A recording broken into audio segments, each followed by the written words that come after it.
approximative, une émission qui vous ressemble. Et nous sommes à la place 7e commercial limité, là où se trouve ce petit marché artisanal. Les images vont parler et là je vous invite à être toujours branchés sur Congo Massapoti, vous ne serez pas déçus. De bonnes humeurs. Oui, bonjour Président. Bonjour maman journaliste. Oui, Congo Massapoye, quant à l'évolution du marché 7e rue, à la création de Izala Namboulani. C'est depuis 1985 que Bandaki pour exploiter l'espace. Mais pour commenter dans le niveau, il y a l'État et Bango, c'est aux environs de 2019, 2016, il y a l'État, Tango Tracasserie, il y a Sintema et Kodak. En principe, il y a des sites, il y a des artistes, il y a des marchés, il y a des ateliers, il y a des artistes. Là où on fabrique des arts traditionnels.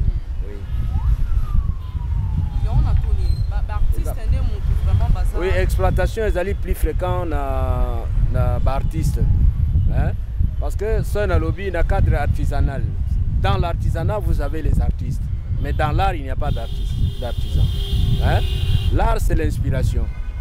C'est là où Babengi est artiste parce qu'il a inspiré à Sali Lokomoko, Topesi Djete, à Sali Komi Keko, Topesi Kekele, à Sali Komi Kiti, c'est transformation. Il y a un lobby artiste. Hein? Transformer des artistes, c'est un entrepreneur. Voilà.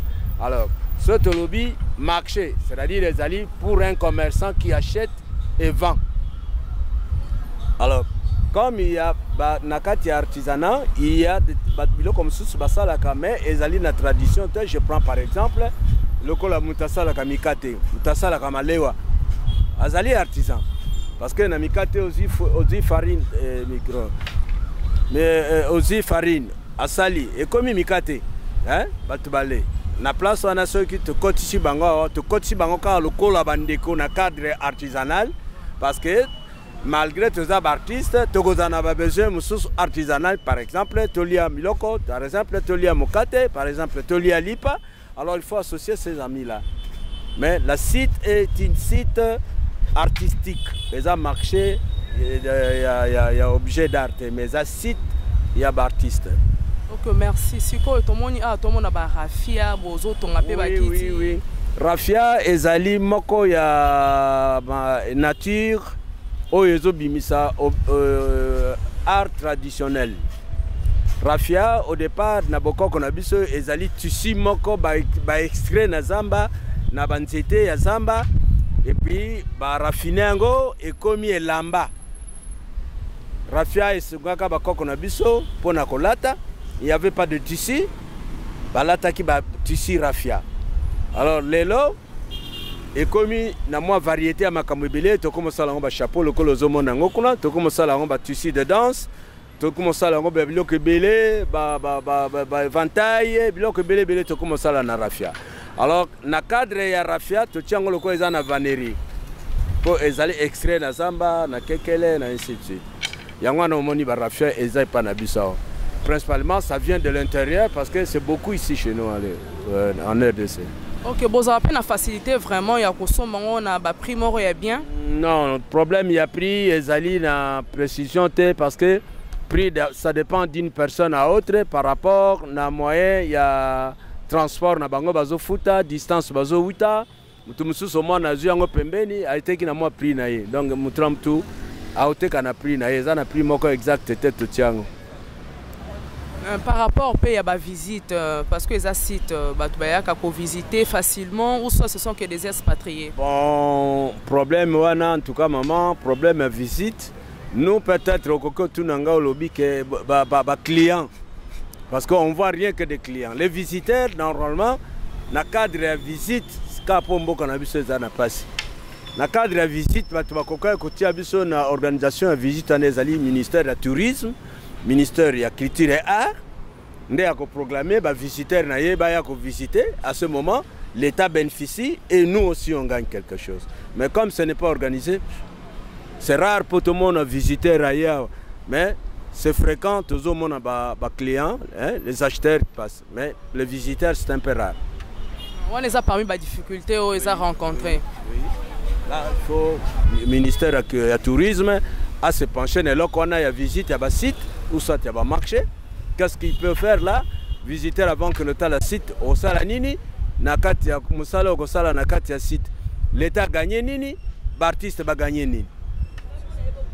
Oui, mais dans le message est encore relancé par le gouvernement par rapport. Message Zalika que Baïa Batala Likambona parce que art ezali nakati ya artisanat. Un pays partout au monde, nazo répéter ngo, partout au monde un pays sans artisanat mboka neza ya kukufa. Ça vous dans le bien on a ba chaîne nyonso.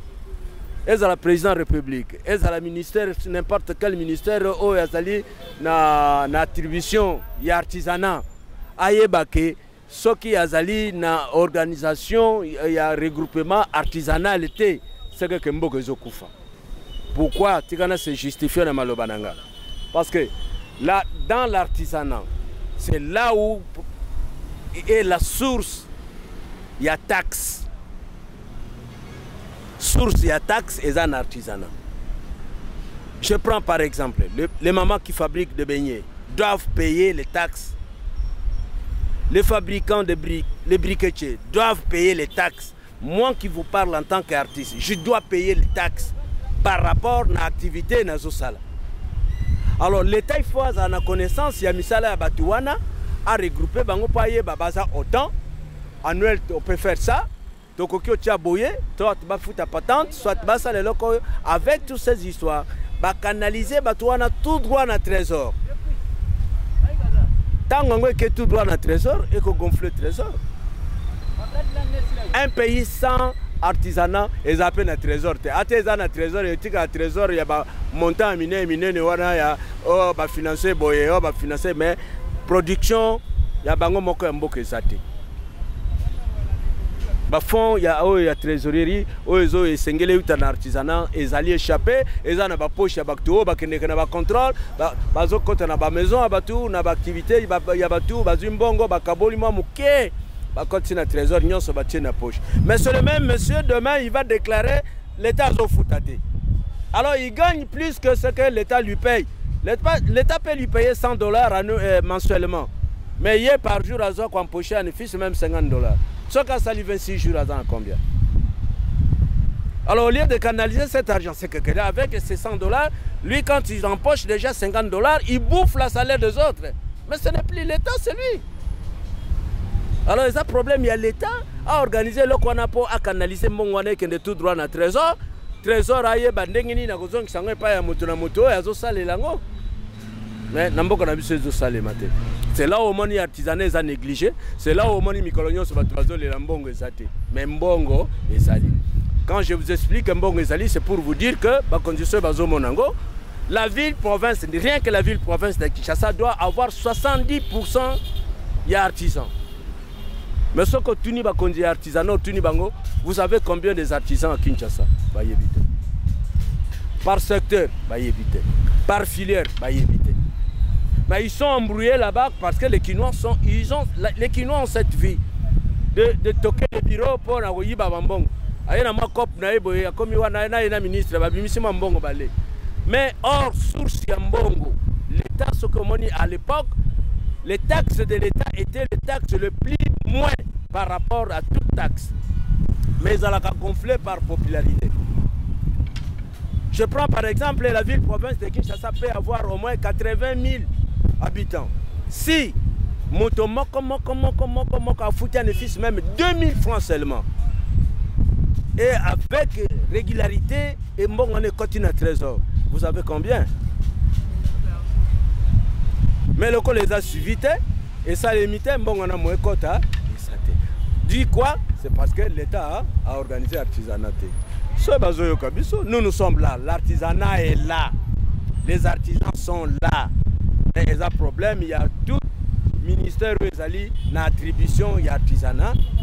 Il y a organiser artisanat wana batika biloko wana ya koyamba ba biro kaka moko batondisi oh nga nazaboy alors il traite avec tout le monde, il est embrouillé, il ne peut plus faire aucune chose, aucune descente mais comme akuti na sika ko sa musala wana poye ba source ya mbongo ko uta wapi ezate suka na ngombo kapo etambola mata moi ezate et c'est presque ça. Ok, merci président. Question à Souka pour Nalelo, vous avez en collaboration avec le musée national? Non. Non. Musée national, c'est la culture. Dans un ministère de lobby culture et art. Musée, ezali provenance ya musée et utina artiste. Ce qu'artiste a réalité musée ça. Dans le niveau du musée, vous allez faire voir à une personne une chose quelconque. Mais là qu'on a eu l'ingo l'accent motuna pour babengi keza musée pour bakendota la biloko wana bango bakendota la kuna. Et ça obligé d'art. Mais ezali et pas ya artiste. Mais awa et pas na biso na RDC, on voit le musée mais on ne voit pas les artistes. Biso tozoma na saliso mukolomoko na ke na musée contemporain ya nani ya échangeur na ke kute bela biloko na kati ya musée na bi mais ndeko nanga biloko yekoti ya ndenge nini. Donc ils viennent acheter ces histoires avec des prix dérisoires ici dans la site baketi yango kuna. Or eloko po ezwa valeur na kati ya musée, il faut fabricant à bénéficier d'abord droit d'auteur. Le Colobazo qui a organisé droit d'auteur, il y a objet d'art congolais. Bango moko bazo somba abimiste bele mbongo na gouvernement. Ailleurs et pas na biso le col acheteur asomi moi biloko na mbongo moko mike atie kuna bino esi. Alena droit na biso. Alena bénéfice à l'état. Atie na poche na ye azi biloko atie kuna bi komi kombo musée. Ngana mona kango eza musée te. Pour ce que les autres yebisi na musée moto na moto et là que ça kuna défendre bango moko ba directeur la musée ne parviendront même pas à défendre ça. Or objet d'art ezali mutasa ko défendre ngo il faut ezala artiste ye moko mutasala concept, c'est lui qui a l'inspiration de l'objet. Ce que c'est moderne ou bien ezali antique. Hein? Parce que les objets antiques ils ont un âge, ils ont une puissance. Mais moderne, c'est nous qui l'en fabriquons. Mais ça ne se fait pas. C'est là où on dit, le musée, pour que en contact avec le musée, c'est le ministre de la culture et art. On a organisé exposition, on a organisé salon, on a organisé la compétition. Allez, la compétition en Thiébo. Premier prix est en autant. Deuxième, alors le premier prix, et le premier prix. Bah fouti, mutasali et le et puis basu le connaît na musée batu bakeko kotala ngo na musée na maquette wana ya mutu wana bike artiste tel asala ke loko boy atiki coordonner na ekuna mutu nyoso alinga mona ye ba moni mais awa ezakati siko loko lango ezalite c'est là où monique so ke na musée otuni bango na musée bakoyeb so bandeko na bango oh bango ba traita kana bango et ce sont des gens qui travaillent à domicile chez eux. Ce sont des ateliers à domicile chez eux. Et puis, ce sont des gens qui ont beaucoup d'argent parce qu'ils ont beaucoup volé l'argent de l'État. Alors, ces gens-là, quand ils travaillent, il y a deux fois, ils viennent acheter ça ici chez nous. Parce que y a le roi à Saliango. Mais là, on a vu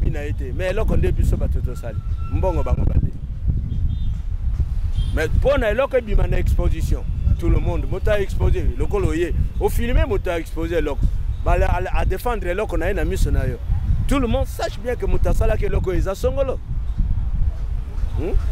mais là comme mutasala qui mutasali yango monanité mais loko commune musée ils en a valeur ils a peine sens alors ils a devoir il y a ministère il y a culture et art aye beloko nini exposition aye beloko nini compétition artisanale aye beloko donc biloko na nyonso eza ya ye soki ya memi biso neto saliango lokola Congo art na Congo eza musique yango na omoni ba danseur ba koma ebele lokola ba chanteur église ba koma ebele ba comédien ba koma ebele c'est ça l'art congolais où il y a tout un ministère So ke kuna po yeba bien kene ka pa ministre na biso culture et art. Tuna yo lobi combien d'artistes il y a art traditionnel bazwa ba carte awa. Vous en avez ba carte té. Lokola wana lo bakaka ngamu tunaza na carte wana. Bat bazo se pela ko sombango l'état zomona na été bon tu vois que nous sommes pour gagner ni. Mokolo moka otia mutema okende na exposition ezati. Les cartes ango que nous sana oni. Bonne sécurité, sécurité c'est ma carte de l'électeur. Mais nga lokola na yebi valeur à carte nanga na yebi niveau à makambo nazo sala et en tant qu'artiste na za na carte d'artiste nanga. Ok, merci beaucoup président Wawa. J'espère bien et ça y a sous-caté Royal Isusu. Merci. Merci. Et voilà, fidèles internautes, nous sommes à la fin de cette émission. Carrément, je vous dis un grand merci. J'étais que vous étiez vraiment branchés sur Congo Massapo TV. Et je tiens à dire aussi un grand merci à l'équipe de Congo Massapo TV. Et là, je vois le coordonnateur Junior et Suisse, je vois Antonio Miguel, un bon tonton, Tcheko Tcheka, à Genève, Archange Hippoké, Isou, et puis France, là, je vois Maria Calvo, maman de Myriel, Italie, Agnès Kabassou, famille Kalo, on va très cher, que j'aime bien, et Amatadi Mitch Mundele, Mwanda, je vois Torgalembe, Nesotamba, Netpio, Félix, et Chandanda, tout à fait, oui, et Dorcas Makeup, HK, et retrouvons dans la prochaine. Bijou Bokonde, la frontière propre des Junior Hippoké, oui, Force Suzy Mokango, moi aussi Peter Mokango, et Emmanuel Cash, Christian Cash, Badjika Solo, Dani Chibongo, et Atini, là je vois Kairos, Bana Maroc, Bana France, Belgique, en tout cas, Tolingi, Binomi, Massapo TV, vous allez vraiment toujours brancher, vous allez nous discuter.